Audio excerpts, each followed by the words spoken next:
les maires au front avec le SLAM, la Solidarité Laurentide Amérique centrale, donc les maires au front de Saint-Jérôme et le SLAM, on s'est organisé pour faire une grande journée pour célébrer le Jour de la Terre, sensibiliser la population sur les enjeux environnementaux. Et de ce fait, donc, on a eu une conférence avec Lilou. Cet après-midi, on a des kiosques. Plusieurs personnes seront là.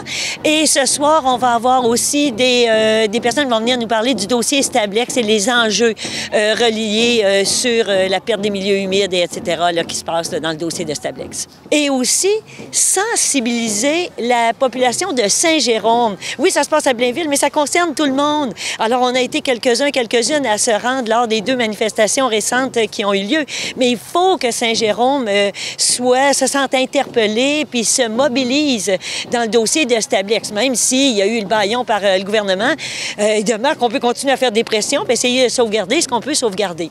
Alors, voilà, c'est pour ça. On veut saisir le dossier, les maires au front, le SLAM, on veut saisir le dossier de Stablex là, à bras-le-corps. Le message essentiel pour le Jour de la Terre, c'est que souvent on a l'impression que lutter pour l'environnement, ça peut être vraiment énorme et puis il y a plein de choses qu'on pourrait faire puis qu'on peut se sentir vite dépassé par la grandeur de la tâche, mais qu'il y a des points d'attaque qui sont comme très précis, qui sont comme intéressants, des vrais leviers pour l'environnement, comme les transports collectifs notamment, parce qu'on n'arrivera pas à faire la transition sans sortir de l'automobile, mais on est obligé pour l'instant d'avoir des automobiles, parce qu'il faut bien que les gens puissent se déplacer. L'idée, c'est pas de dire arrêtez de vous déplacer, c'est d'offrir des alternatives, et les transports collectifs, c'est ça. C'est un peu une résistance à la crise climatique, mais à la crise sociale aussi, parce que c'est moins cher que d'avoir une auto, puis ça permet à tous de se déplacer, donc ça réduit les inégalités sociales. Au Laurentide, c'est sûr qu'il y a la ligne EXO.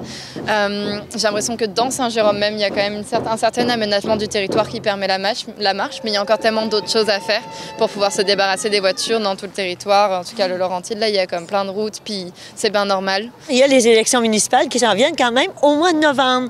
Alors, oui, on veut absolument regarder les partis qui vont s'occuper de la mobilité durable, du transport en commun, du logement abordable. Ça fait aussi partie de ça, la densité de la ville pour permettre justement le fait qu'on ne soit pas obligé de prendre notre voiture.